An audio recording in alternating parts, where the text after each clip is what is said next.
In today's video, I'm going to show you how to add SVG to Squarespace, whether you're using it for logos, icons, or other scalable graphics. If you're looking to embed an SVG file in a Squarespace page or wondering why your SVG logo isn't showing, this step-by-step guide will help you do it correctly using the most reliable method. Step 1. Log in to Squarespace. Go to squarespace.com and click the Login button on the top right, or click on Profile Picture.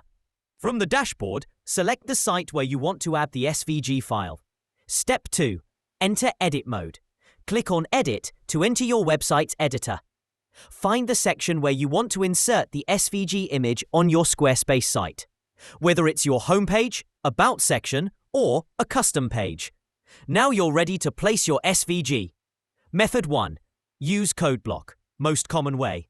The easiest and cleanest way to add SVG code to Squarespace is by using a code block. This gives you full control over how the SVG displays. Here's how to do it. In Edit mode, click Add Block and select Code. Paste your raw SVG code directly inside the code editor. Ask ChatGPT to get SVG code of your file, or you can open File in Chrome and check its code in Developer Tools easily.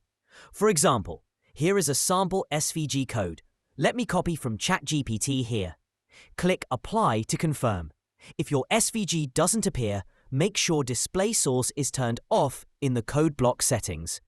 This method is perfect if you want to embed SVG directly in Squarespace without uploading image files. Final step, save your changes.